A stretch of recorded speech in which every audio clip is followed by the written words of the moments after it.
Welcome to But Jesus Drank Wine. And other stories that kept us stuck. I'm Mead. And I'm Christy. In this podcast, we'll explore the stories that kept us, stuck, wanting to drink and not wanting to drink all at the same time. Join us as we show you that freedom from alcohol does not have to mean a life sentence of misery and missing out, but actually means living an authentic life full of peace, joy, and purpose. Hi, everyone. Happy Monday. We are so excited to have Brittany Tonkavich on the pod today. Britt is one of my clients. And oh my gosh, from the minute we had our first discovery call, I was just like, I knew we would be friends. She is a budding writer, a passionate Jesus girl, an avid outdoors woman. And I'm reading... to read what you wrote. Wife to the devastatingly handsome Zebulon. You always call him Zeb in our sessions. I didn't know his name was Zebulon. Yeah, That's amazing. Zebulon. It's a biblical name too. As of April. Love it. She's originally from Michigan, but lives in Pittsburgh. She loves to fly, fish, ski, and she has an amazing new Substack called Somewhere by a Stream. And everyone's going to go read all of it after this, and we're going to put it in the show notes. But welcome, Brittany. Thank you. Yay. So glad you're here. Thanks for having me on. Of course. So tell us kind of your story, how it all started with alcohol and how you ended up looking for a coach and all of the things and finding freedom from alcohol and Jesus and all of it. I feel like I'm sharing a testimony right now. So it's kind of, it's so wrapped up in my personal testimony too. So there'll be a little bit of that comes out, but my favorite. Yeah. So my experience with alcohol started young. I think I grew up in a household where it was part of our culture. It was part of, it was always around. And I think I had my first personal glass of wine, probably around age 10. Somebody let me have a little glass of wine, but it wasn't emphasized as something that was that had a job. And I think that's really relevant to say that it never had a job in our household or in our family. But I knew that it was something I wanted to stay away from. And so when I was in high school, I was watching other kids party. I was hearing stories of what kids were doing who went to school with my siblings at college. And I was like, I'm not going to be like that. I'm going to be so straight-laced. I want to be the most successful. I want to be the most perfect, really just striving for, this really ideal picture of my future. So my big thing was that I really wanted to go to the University of Michigan. And I was the zillionth person in my family to actually go there. All three of my older siblings were there. My dad went to Michigan. It was just this whole family thing. And I really wanted to go to Michigan. I wanted to be, I don't know, something like an investment banker or something like that, which if you've never met an investment banker, they'll tell you it's really miserable. So I quickly moved away from that later, but I actually applied really late. I was kind of arrogant about it. I was like, I'm a legacy. I'm just going to get in. So I applied really late in the game and I got waitlisted and then rejected. And it was this whole picture of my future, everything that it hinged on was just gone in a minute. Just one tiny little envelope arrived that said, we don't have space for you this year. A little bit of context is that I had been sort of a Christian. I really thought I was a Christian. I went to some youth groups. There's a whole lot there. But that night I was like, what is this all for? Why am I making all these promises? And felt like I'd been making promises to God and that I should have rewards for that.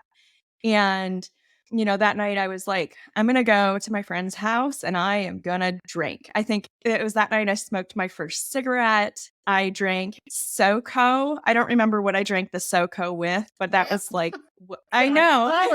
College. Oh, it was real bad. I literally just threw up in my mouth. I know. Me too. We remember the ickiest days. And from then on, I was kind of a raging partier. And I'm not going to get into all the bad decisions I made, but when you spend 2 solid years as this feral, wild child partying. And, I was like going to class drunk and showing up everywhere drunk and got a reputation for it. And even in my family, which was really hard to live down. And, and then partway through college, well, here's the kicker though, is that I did a semester of community college. I decided to just, instead of go to my second choice, I thought I'm just going to wait a year and apply again. And so I did. I applied again and I got into Michigan and I went the next year. And it was that it was weird because it was I got what I wanted and it was just delayed. And that's going to be kind of relevant to how I came to Christy, help me. So I spent another year partying at Michigan and then I met a guy and we fell in love and really I continued to drink. I continued to party, but I wasn't the wild child party animal that I had been. So we were going to get married. We had this whole future planned. And again, it tanked. We broke up and and things went differently that time though. Rather than leaning into drinking, I remember I was driving back from his house from picking up my stuff because we'd broken up that night. And I was like, we're done. We're done. I'm never I'm getting it. I'm ripping the whole Band-Aid off now. And I was sitting at this stoplight in Ann Arbor and I just I was like, God, I know you're pursuing me and I don't get it. And I don't know who this Jesus guy is. And I don't understand what the gospel is or any of it. But I just feel like you're calling me. So my life is yours. I don't know what else to say. Just you're going to have to show me a lot of things because I don't know what I'm doing and I'm completely lost. And it was a really wild place to be because, just a couple of years before I had been in a really similar place of being really lost and really not knowing what to do. So I turned to alcohol and took on this whole new persona. And at that time, I didn't have a great support system. My family life was not going well in that sort of span of years. And I didn't have a support system and I didn't know what resources were available to me to feel oh my gosh, my whole future had been ripped out from underneath me and I didn't know what to do next. I didn't know where to turn. It was something that I had to wrestle with for that 2 years though, of when I didn't get into Michigan and my whole future disappeared, I was so lost and terrified. And I didn't have anybody to tell. I didn't have anybody to talk to who was going to hear that and receive that and give me what I needed. And so, I went to alcohol and just blazed my trail that way. And by the time this boyfriend and I had broken up, things were actually improving. And, I had a support system that was sort of rebuilding itself. And I had, sort of a sense that I wanted a future.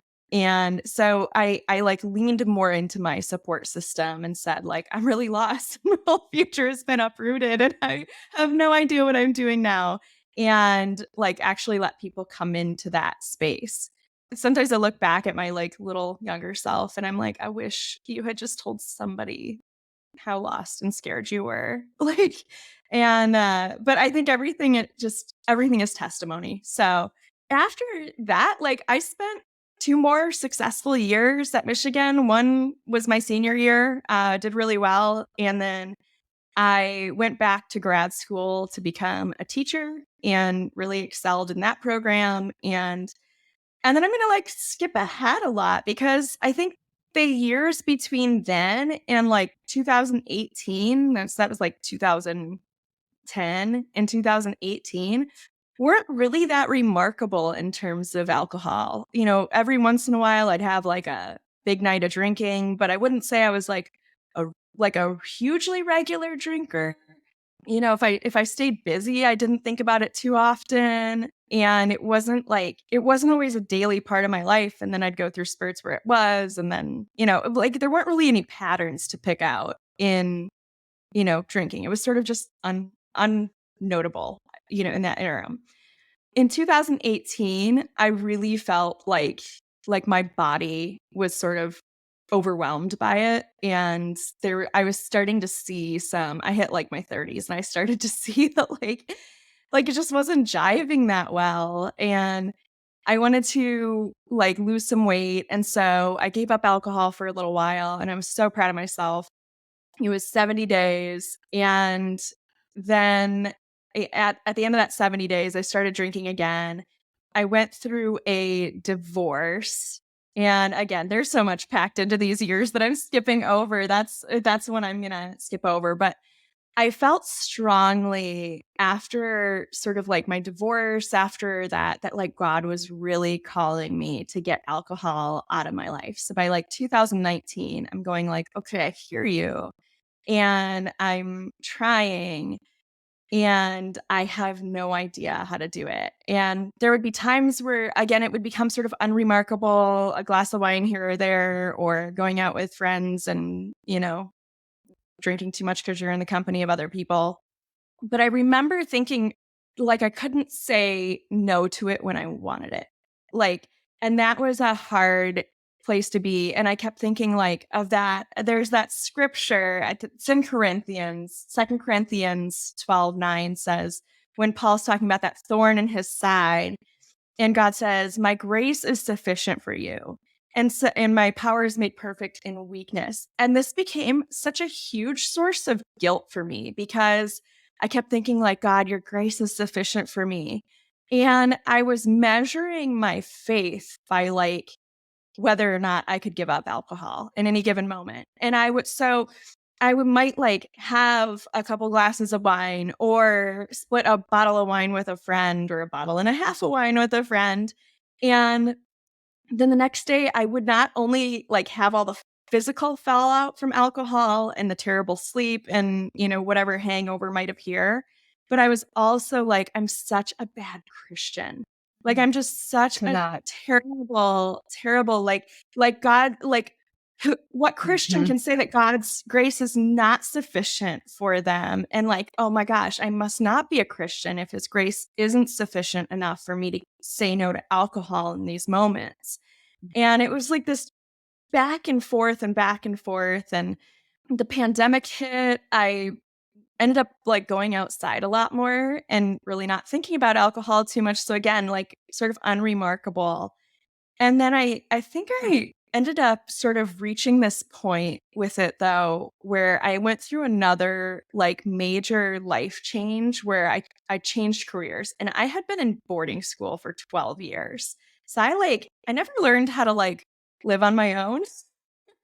I never paid rent. I never paid utilities. I like never did that. So I feel like God is calling me like that it's time to make a shift. And so I'm still in education, but I switched out of boarding school. And I really felt like he was telling me like that part of this was that like he had been telling me along this journey to like keep praying for the husband that I desired in my heart. And I really felt strongly that when he led me out of boarding school, he was leading me into that.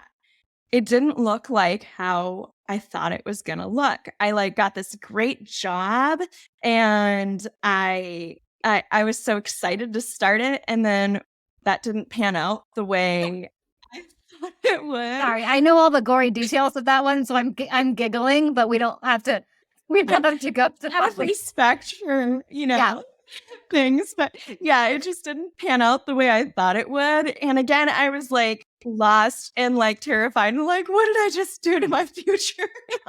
like I had a future and now I like don't have a future, and it's terrifying and I don't know what's happening next. And I also thought like I thought I had met somebody that was like potentially where God was leading me, and that wasn't it. And it's so funny because like, I don't know, fast forward like 4 months, and it was absolutely where God was leading me, because like I met my husband. Well, little did I know we had already met, and like, but we fell in love, and he actually, became my husband along that journey. So I reached a point though, with all of that anxiety and with all of like this change fatigue, just so many changes in my life, that I got to the point where I was like tired of wrestling with alcohol, where I was just like I was like, God, I'm done with this hamster wheel. I don't have any tools. And the Apostle Paul wrote in Romans 7, like, I don't know why I do this thing I don't want to do. I do the thing I don't want to do. I don't do the thing that I want to do. And he can't figure it out. And all of a sudden at the end of it, it says, oh, what a wretched man I am. And I'm like, yeah, that's where I am. Like, God, I love you, and I don't know what to do, and I don't have any tools to keep going into this try and fail cycle. And so I kind of just gave up on quitting for a while. I quit trying to quit. I ended up kind of leaning into wherever, like, all right, I'm going to have a couple beers. And this like drinking kind of increased along with like all of this life doesn't look the way I thought it would lookness, which is, kind of how I started drinking, is that like, it doesn't look the way I want it to look. I'm scared. I'm lost. I'm a little lonely. I'm far from my people. I don't know what to do. So I'm just going to do this. And it's funny. I wasn't drinking heavily every night. I wasn't like, I'd say I was drinking pretty regularly, but I wasn't drinking like heavily regularly. Every once in a while I'd get drunk, or I'd get, what, I don't know what you would call it, like carried away. But that wasn't like sort of the MO. I wasn't like raging like I did in my younger days. It was around that time I was like, all right, I still want to quit. I just, when a toolbox comes up that I can go get, when I have the tools to quit rather than to continue to like try and fail, I'll go after that. And so I was following like quit social media, and I wasn't reading Quit Lit yet, but I was like keeping an eye out. I think I downloaded the I Am Sober app a few times and deleted it a few times, and made a few more attempts, but was really just exhausted and wrung out on it. And it was somewhere around like, I don't know, and a lot of alcohol-free things out there, a lot of Instagrams and stuff would kind of drive me a little bit bonkers because they were like secular. And I noticed something on Christy's one day that was like, she was talking about Jesus. And I was like, that. Like, this exists. Finally, I knew it. I knew I'd be able. And I think I like searched like Christian alcohol-free Instagram, and because your name is Christy, it came up with Oh my gosh, that's wild. It's like, yeah. So it was like, that's how I found it. And then I was like, well, she's not a Christian, but like her Instagram's pretty, so I guess I'll follow that. So I was like, yeah, I don't know, her stuff seems cool. And then I found out you were a Christian, but it was still a few months before I was like several months before I even like reached out, because in that time, like my dad had gotten really, really sick, and none of us knew what was going on. And then my husband and I got married in April of this year. And then 2 months later, my dad actually passed away. And then a month after that, like we had this memorial service, and there was a lot kind of wrapped up into that. And, there were two sort of significant instances that stuck out to me that kind of made me go like, this isn't the way I want to live. This isn't the path I want to go down. And one was that I was like I went to get on the airplane after he had died. I went to get on the airplane, and I had sort of held it together for so many days that I got on the airplane, and I was like, give me all the Prosecco you have. Like, as soon as I got to the airport, like I got through the gate, and I was like, oh, they have many bottles of Prosecco. Like, I'm going to get that. And, started drinking at the airport. I think I had 3 before the plane even took off. I had more on the plane, more at the Chicago airport. And then I get home, and my husband's like, wow, you're lit. I'm like, yep. I think I even told him, I was like, I'm really, really drunk. And he's like, oh, I know. And like, bless his heart, he's not judgmental at all. So there was that moment where I was like, okay, well, that's a blip on the radar, not normal. And then I went home and we had my dad's memorial service. It was in the backyard. Beautiful. I gave a speech and held it together. And then once everybody went home, I was like, all right, now I'm just going to kind of let go. And so I opened up a bottle of like sparkling wine with my sister and we drank through that. And I was like, really like, and I don't remember being like, I don't know, it's probably pretty toasty, but not like blackout or anything like that. I remember like being in the kitchen with my brother though, and all the kids had gone to bed because it was just like family and a couple of neighbors who were over for fireworks and stuff like that. And we were in the kitchen and all the kids had gone to bed and I was being really loud, saying everything super loudly. And my brother looks at me and goes, Brittany, shh, how much have you had to drink? And I was like, mortified, like just absolutely so embarrassed. And all I could think was like, he still thinks I'm the party animal I was when I was like 19 years old.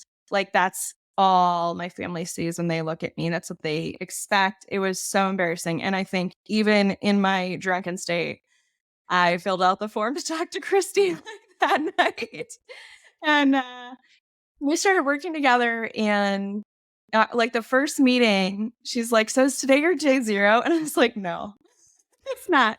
I have to go back up to Michigan and there's no way. Like, I don't have any tools to quit drinking. So no, I'm not going to. Like, and she's like, okay, you don't have to. She goes, but when you go up there, I want you to, anytime that you can drink as much as you want, but when you have a drink, I want you to go through these like mindfulness questions.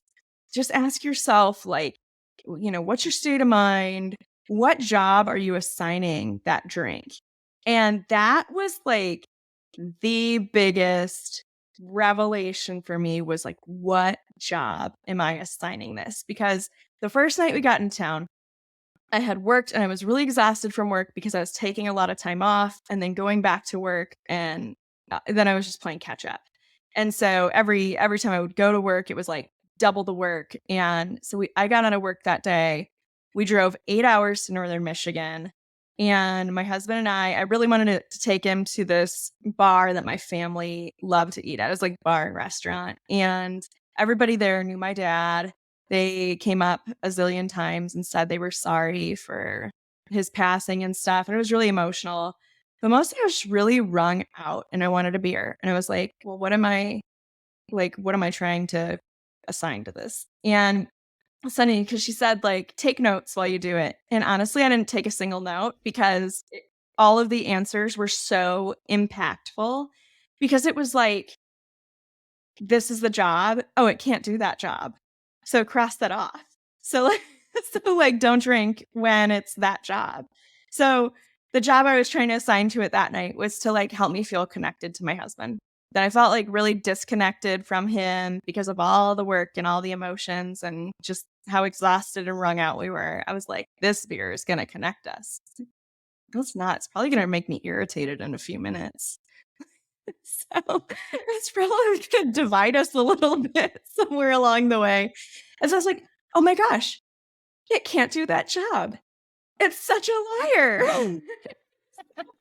Yeah. And then like the next day we went on a fishing trip with my brother and I can't remember what job I was trying to assign to it, but it couldn't do that one either. And so I remember I like was drinking a beer like in the river and I just quietly like poured it out in the river. I was like, can't do that job either.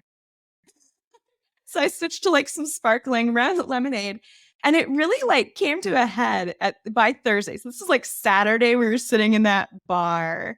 And then like by Wednesday, my mom and my husband and I went out to eat at a pizza restaurant. And I was like, well, and I just like really wasn't enjoying the beer. And I don't know, like it started to just make me I don't know, or any of the drinks. Like nothing sounded good. It just started to sound like kind of icky and I don't know. So I was like, I don't know what I ordered something and then it didn't taste good. So I ordered a different thing. I didn't finish that. I ordered a different thing and it didn't taste good. And I was like, what job am I trying to assign this? And like, why do I want to fit this round peg into the square hole? And I was like, I think I'm just trying to make it be the thing that accompanies pizza. I was like, well, club soda can do that. So I ordered a club soda. And I looked at my husband. I said, I think I'm done drinking. And he was like, okay. I was like, I think I'm done with this stuff. And that night, we ate out like a zillion times that week. But that night we went out to this restaurant and it was like really put to the test. It was all like really, this was a final culminating moment. And I I was sitting there. We had like an hour and a half wait for a restaurant because I'm from a resort town and they don't take reservations in the summer, which I think is criminal. But so we're sitting there for an hour and a half. And normally I would have gone to the bar and grabbed like a couple drinks in that hour and a half. And I was like, okay, well, just go through it. And I was like, well, maybe I'll just have like this one last drink to get through this wait.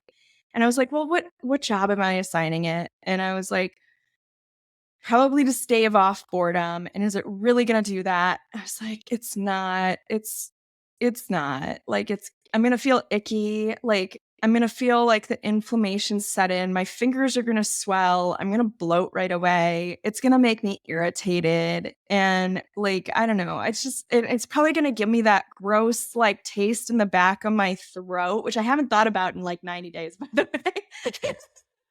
And and like I'm like, it's probably just gonna be gross. And right then, as I'm like wrestling with this idea, this couple walks in and they walk up to the bar and they sit there because that's what you get to do when you're not waiting an hour and a half for a table. You just get to go right up to the bar. And which we still do, by the way. But she goes up to the bar and she orders the most glorious glass of prosecco. It was like in the perfect flute with the perfect lighting just coming down like out of the clouds. And it's just, and the bubbles, it was like the perfect carbonation. This was first sip of the bottle prosecco. And I was like, she's drinking my prosecco. So mad. And I was sitting there like, I'm going to go order a glass of prosecco and I want the first sip out of the bottle. And then I just watched her for a few minutes. And I don't know if this was like from God or if this was actually happening, but she had walked in all happy and bright and lovely. And she and her husband just like sit up there and they're talking and having a good time. And then all of a sudden, like, she wasn't having a good time anymore. And she just like, she looked irritated. And I don't mean this disparagingly, but I could like watch her bloat like right there. She was like all those things that I said were going to happen if I drank the prosecco were happening right in front of me. And I was like, she looks miserable. She looks irritated. I was like, that prosecco is a liar.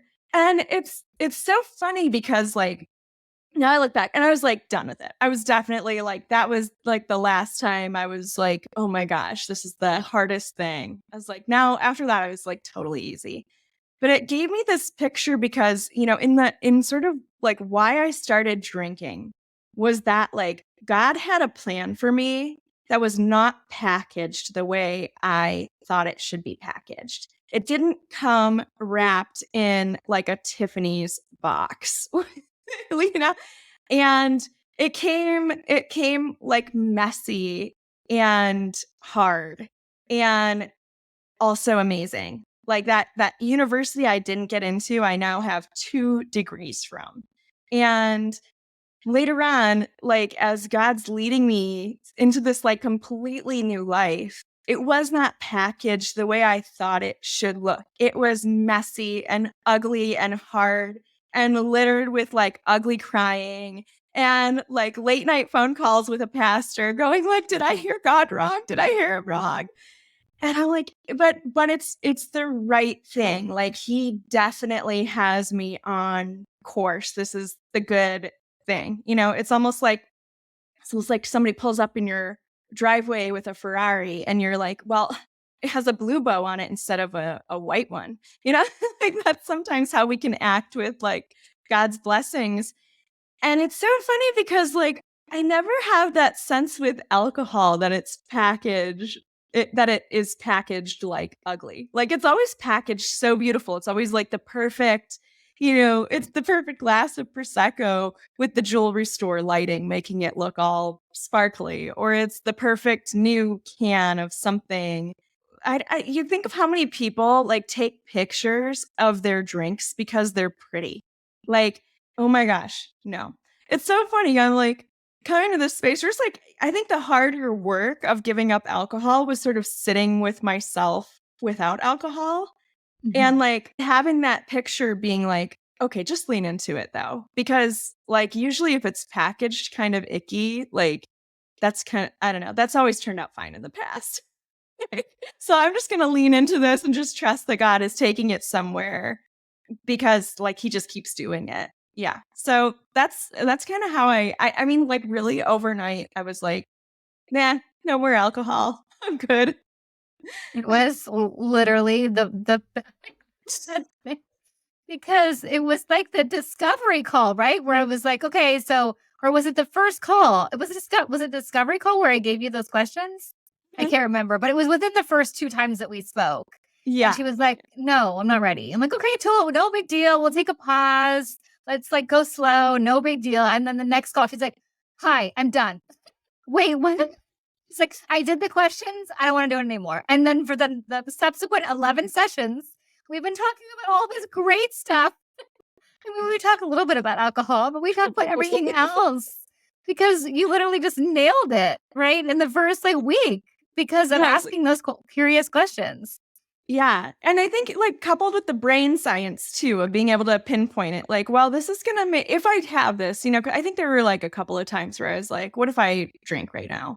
And there are a couple of times where I was like, okay, if I have this, I'm going to have like 10 minutes of dopamine because the way my brain, I have ADHD, which is already like less dopamine producing. So alcohol does not produce like that much more dopamine for me. My dopamine doesn't get like 20 or 30 minutes. It's like 10 minutes. And then I'm just like uncomfortable and irritated and annoyed. Yeah. So like that, as soon as I understood that too, and like understood the dynorphin, understood like the healing process of like, it's going to take a little bit of time and it's going to be a little messy, but it won't last forever. So yeah. Go ahead, Nate. No, I'm taking it all in. Like, Brittany, your story, I could just listen to you keep telling your story because number one, it is just this beautiful, like you said, everything is testimony. And gosh, like just it is a beautiful testimony to sitting at that stoplight and that moment where, I mean, I was just full chills thinking about how you're like, okay, God, like I feel you pursuing me and I don't know about Jesus. I don't know about this gospel thing, but like it was this like pivotal turn away from doing it, continuing to do life like, kind of on your own terms in a sense, I think. I mean, that's what it looks like. I'm not going to speak for you or for God in that, but it's a beautiful like example of how when we're stuck in something and we have all the stuff, that if we just take like kind of that counterintuitive turn to curiosity and to the Lord and to reaching out to another, whether it's through a coach or a friend or whatever, it's like there's that changes our trajectory in just the most beautiful way. And I think your story of just being done with it, like, oh no, like I'm just done with it. It wasn't just because you were done with it. Like you were like you through the Lord with the Lord together were working on it through all of that, like longing to like understand it and ask all those questions. And it's just, it couldn't be a more beautiful story, even though there were some really, really messy parts. So yes, everything is testimony. And it's just, I love it. There's nothing brilliant in what I have to say. Like, I just can't. Yeah, it's beautiful. Yeah. Thanks. It's beautiful. Yeah. I think it is so true that like I think God grows our desires in us like so much sooner than he may realize them in our lives. Like, he puts a desire in our heart because he's going to do something. And I think like being alcohol free, like is was such a catalyst for like so many things at this moment of like, meeting Christy. And this is the time that I've always known that I was like called to be a writer, and really having a sense that like now it's time to write. And even the name of my Substack came from like one of my dad's old newsletters from when he was a fly fishing guide that I wouldn't have known about without him passing. And so it's just like, it's so funny how he weaves the whole story. It's that picture of the tapestry he is weaving where it looks like a total mess on the back. He's going to flip it over and it's going to be like the whole picture. And we can see what he was doing all along. And I think we get these glimpses along the way in our lives of like, yeah, he's really going to do that someday. Because like there's a lot in our lives that we don't understand. It's really messy. Every day is like just full of messy and war and ugliness and sin and all of it, right? And like we just know that like there's gonna be meaning in that someday, that God is always gonna turn those ugly things to good, that like his word is final, and whatever he says he's gonna do, he's gonna accomplish it. And it's so funny, but he calls us that. He doesn't just like kind of rip off band-aids the way we think he should. He really calls us into that desire with him. And I just think how early I had that desire to go alcohol free, and how much it caused me to examine myself and my motives and my relationships and all of it. And I'm like, well, even that isn't nothing. That wasn't like those 5 years of like wanting to be alcohol free are not wasted. I mean, sometimes they were wasted, but Literally. Yeah. Yeah. like, but even our hardships are just not wasted to God, Yeah. So true. I love that so much. I love how you said that when you were saying, 2 Corinthians, you're saying that verse, and I was thinking of Christy, who that's her like sobriety verse. And so I thought you were going to say, and that this is my, like this is the verse. And then you said, and so you said, it brought me so much shame. Like, and I wasn't expecting that in your story based on, all of it. And can you talk a little bit more about, because I can so relate to that. It's like when I was a Christian in name only, or when I thought I was a Christian, but maybe wasn't yet fully, because I hadn't fully given my heart, like 100% of my heart to the Lord yet. The scripture could make me feel that shame, like, well, I'm not doing this right, when really it wasn't a matter of not doing the thing right or wrong. There was a heart matter that needed to be addressed. And so, I mean, I definitely had times where I, like scripture, I was using it against myself, and so, yeah, can you talk a little bit more about? Yeah. So I think, first of all, like in regards to alcohol, I think we get fed a lie that we wrestle with a lot, which is that alcohol reveals the person we really are. And we say the thing we would say, and we do the thing we would do. And it's like who we actually are if we had the courage to be that person. Ugh, I hate that one. I hate that. Like, alcohol doesn't give you courage. It impairs your judgment. It makes you do things you would never do if you had control of your full faculties. It messes with your hormones. It messes with your neurotransmitters. It messes with your body, which becomes like, a sub distraction. It messes with everything. It's not who you are. But I think we have a choice, right? Like, when I was young and I was not following Jesus, I made the choice that I would rather own that feral, drunk jagoff. That's a Pittsburgh word, by the way, who went to class drunk and threw all the parties and had that reputation. I would rather own her than own the lost and desperate and weak and vulnerable girl that I was. Because I honestly, the word vulnerable was not in my vocabulary. Yeah. And, since then, I think I've just sort of made it my mission in the Lord, like just be vulnerable with others whenever you can be, because we don't have time to waste with this garbage. We don't have time to waste putting on masks, right? So like, that was who I was as a non-Christian. Like I would rather be that wild child than be that weakling. Well, with Jesus, I was like, now I know that that's not who I am, but I have to constantly grapple with the fact that I keep doing this thing that's turning me into somebody I'm not. And then like, so I'm spending half my time like as this Jesus girl. Okay, I wasn't drinking half the time, but like, most of my life as this Jesus girl, like proclaiming the name of Jesus and loving Jesus. And if you know me, like for more than an hour, you know that like this is all I like to talk about. I taught history. I'm like, yeah, let's talk about history.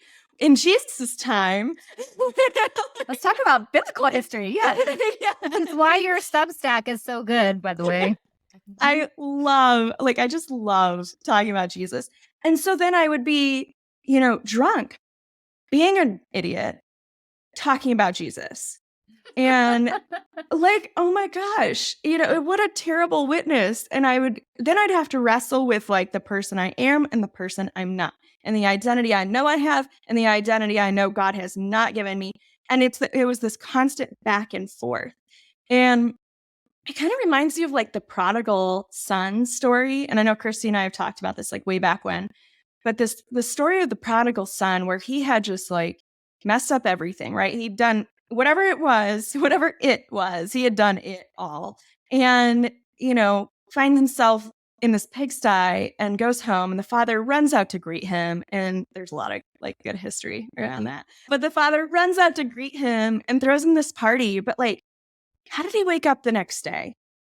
Like, did he think like, I just don't deserve to be here? Because we don't get his response. We get the father's response, right? We get like, he says, I've got it, Dad, I've sinned against you. Like, I'll work it off, right? And the father's response is like, I love you, I forgive you, let's throw a party. And we don't get like any more of the prodigal son after that. And like, I wonder sometimes, like, I know it's a parable, so it's not like actual history, but like, how many of us are those prodigals? And after we received God's forgiveness, like how much we find ourselves wandering next to pigsties, still longing for those pods, and really wrestling with that, because those are these ingrained like behaviors that our sin made such a huge impact on us. And so as Christians, we can really beat ourselves up because we're supposed to be out of the pigsty. We threw the big party, like the fattened calf was killed for us. And, and Jesus Christ was slain on a cross for us. Like that should be enough. That should be sufficient. But in reality, like we still struggle in this world of sin. And, and I think that's where like Romans 7 and 8, like just speak to me so strongly of like, even the apostles, the apostles wrestled with this stuff of like, man, I am not glorified yet. Like I'm following Jesus, but I sure am not glorified. And I think churches can be a place where we kind of lie about that. And again, we don't have time to wear masks. So that's something I'd love to see change everywhere. I think if we could say like, this is the struggle, like these are the things I still struggle with. These are the things that I feel guilty around. I'm filling my brain and my heart with lies about my identity around and about how much God loves me or doesn't love me. And I'm filling myself with lies about like my relationship with God. And like, if we could say that more, we can encourage each other more and speak life over each other more. So Amen. Yes. Well, it's like you said, putting away the masks and returning, kind of without the masks, we are vulnerable. We are humans. We have that ability to show up as our real selves, which is to be human, is to be vulnerable. And the more we get to see that in other people, whether it's sharing on a podcast or speaking, to whatever it is, or a pastor from a pulpit. My pastor has been super, appropriately vulnerable from the pulpit, that gives us I won't speak for other people. I'll speak for myself. Gives me the sense that like, oh, there is no shame in the fact that this is still something I have to work through. My anger, my lust, my jealousy, my whatever those things are that then lead to the easy buttons. Used to be wine, now is, fill in the blank with whatever, everyday addiction is there, picking up my phone, whatever. But like that's it's so powerful in being able to have these conversations, the real, honest, vulnerable conversations, so that others can see that like you're not being a bad Christian and that's not what it's about. And like even the apostles struggled with it. Like that's the human nature. And it's okay. And once we know that, it's like, oh, okay, now I have access to this in a way that is totally different, because I was spinning this story. I was stuck in this story that said, as a good Christian, this should be fixed and solved, and I should be done with this, and I should be walking, not with the, not aside the big stuff. Like, but yet here I keep finding myself, and we keep fighting against that. So I love that you've painted that picture. And I think it gives so much hope for people who are, it really is so hard, right? As women, as moms, as men, as anybody, and just as humans, to show up like in our real selves way. And alcohol makes a convenient, temporary, awful covering for us that, doesn't do anything for us, but just keeps us further away from what we actually desire. Yeah. And living into what that is. So, yeah. And don't we all just want authenticity too? Yeah. Like, you can tell when somebody is like, when their social media is authentic versus all of it's just fabricated and annoying. And and you meet somebody who's authentic and still going, right? They have a struggle and they're still going. And it's like drinking fresh water after you've been drinking out of mud puddles. Like there's something so refreshing from the soul, and for the soul, when we talk about perseverance, and when we, yeah, there's just, because it's almost like not something people talk about that much. And I don't know, I try to share as much as I can. I think in my Substack this week, I had to be honest that I had a bout of an episode of PTSD on Friday night from, my past marriage, and my husband watched this complete meltdown, and he's looking at me like, like, what's happening? And I was so ashamed and embarrassed, and it disrupted my ability to like finish out my writing for this week. And I was like, you know what? Like, I've got some recycled writing I can pull up from like, I've been writing for a while. So I've got some recycled material I can use. And I'm just going to be honest about where I am and why I'm using like something from 2018. And I'm just going to tell them like I had an episode of PTSD, and it was I was like ashamed and embarrassed and furious and all the things. And I'm sharing this with you because I want you to know you're not alone. I want you to help bear my burdens by praying for me. And when God heals this, I want you to celebrate with me, because like that's our community. And, like, again, like I say it all the time, we just don't have time to put on masks. And I mean, literally too, it took me like 10 minutes to put together like some recycled material and a heartfelt message. And if I had been trying to like finish out what I had originally written, I would have been up all night. And it still wouldn't have been good, because it wouldn't have been authentic. And, we've been really forced to try and, I don't know, reach too hard. Yeah. So. But what would you tell the listener who maybe is at the beginning of this, or maybe not at the beginning of this, maybe has had that talk, right, with themselves and with God, and knows that they're called to look at alcohol? Like, what would you say to encourage them as your tiny Tina? I'm going to give my motto. I would say, if it looks like the high life, it's probably the lie life. I mean that in every way. I started saying that when I went on like a debt-free journey a few years ago, and just decided, like, you know what? Every time I see somebody driving a brand new vehicle, I'm going to assume they are swimming in debt and on the verge of bankruptcy. And you know what? A lot of the time I'm right.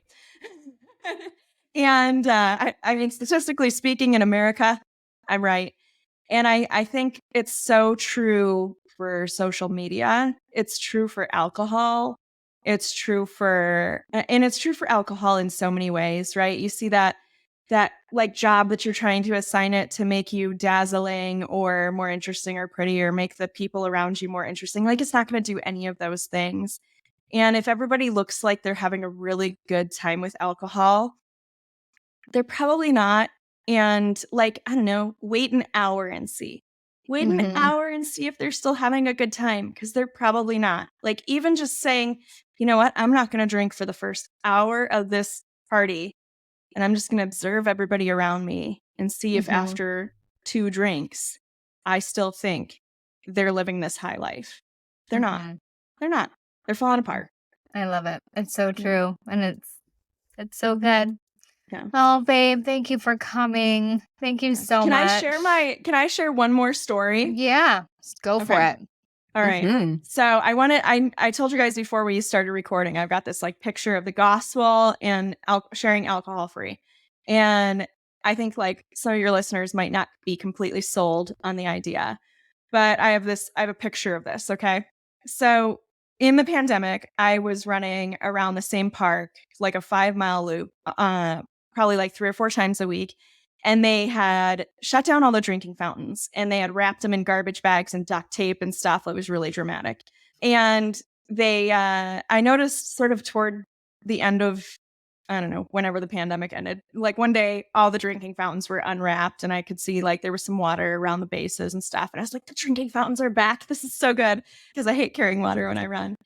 And I went up to a drinking fountain. I got a drink, and I walked away from it. And this guy who had been like walking the same number of months I'd been running around the park, he's like, the drinking fountains don't work. And I was like, yeah, they do. They work. And he's like, no, they don't. They shut them off for COVID. And I said, yeah, but they turned them back on. No. And I was like, no, I just drank from that one. And he's like, And he's just like dead set against it. And I went up to another drinking fountain, like half mile later, and I got another little drink, and he still like didn't believe it. And I thought, this is like sharing the gospel. This is what it is to tell somebody, like, I have found the stream of living water that will never run dry. Like, I have found Jesus. And they'll tell you, how did you get through that hard time? How did you get through like an abusive marriage and divorce? And I say, Jesus. And they're like, nah. And I'm like, no, literally, I did it. That's what I did. And I got through it. And I'm telling you, it was Jesus. No, that drinking fountain's off. But I drank from that. And that's like how it is to share with people that I'm alcohol free. They're like, how do you have so much energy? How do you have so much time? How do you get up at 4:30 in the morning, which was never a thing I did in the past? And like, how are you so happy not drinking? And I'm like, because like, I know the truth. I know the truth. Remember, the truth sets you free. And they're like, no. Yeah. Love it. Just like, It's so true. Frustration. I love it. Like, the drinking fountain is on. Just drink from it. But yeah. And what I love about that story is because he didn't try it, right? And so it's the same thing as all these people that don't believe that we're so happy over here living our alcohol-free lives, but they won't actually try the fountain, right? Yeah. But they have these hardcore beliefs that everything that we're saying is a lie, but they won't even give it a try. Yeah. There's comfort in the story that fountain does not work. Like there's some kind in that, like, even though that is the thing that will actually, it's like some, false way of soothing the discomfort that's there by not believing, just like when we're stuck in the drinking cycle and all of those stories that keep us stuck that maybe we're starting to pay attention to, but we're still like, yeah, no, it's like, I mean, I've always said, like, I didn't have a drinking problem. I had a thinking problem. But the more that I think about it, and even just hearing your story today, I think deeper than that is I had a vision problem, like, which of course is related to the, thinking in the mind and all, right? But like, maybe for the listener who's out there right now, who's like, okay, like it's not that and you said this in your story, Brittany, and I know we're wrapping, Christy. So I got you, girl. I got you. Don't worry, I'm not forgetting. You guys, it is my bedtime. I know. But like you even said, like, I want to be able to say no to alcohol. Like it was, quitting drinking, but I want to be able to like say no, which to me meant you wanted to change your desire for alcohol, which was really, really huge in my journey too. I was like, no, I don't want to not drink. I want to be able to not want to drink because that's what would give me freedom. Not drinking, I've done that and I'm miserable.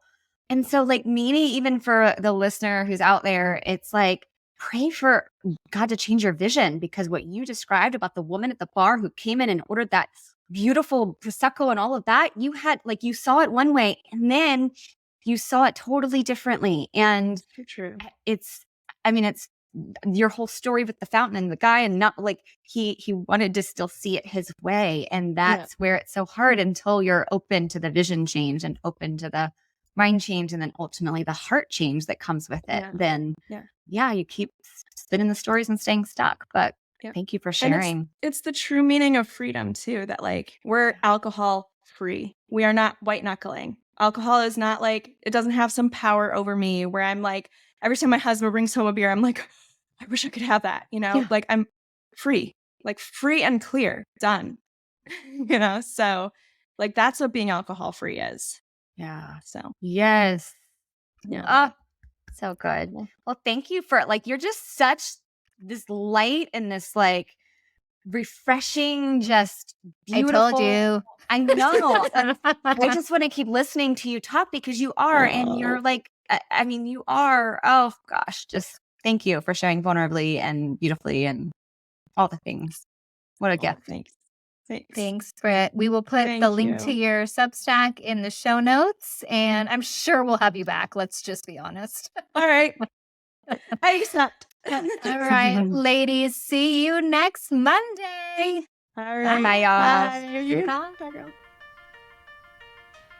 Thank you so much for joining us again this week. You can find all of our episodes at butjesusdrankwine.com, and make sure you follow us over on the gram at Love Life Sober with Christy and Mead at I'm Not Sober, I'm Free. To learn more about what we do, you can visit our websites at meadhollandshirley.com and lovelifesober.com. Take a screenshot of this podcast and share it with a friend or two. And don't forget to subscribe so you don't have to worry about missing a single episode. And if you love what we're doing, please leave us a review on Apple or Spotify. This helps more women who are feeling stuck and alone in the overdrinking cycle to find hope and encouragement. Thanks, ladies. We so appreciate you. We'll see you next week. Bye.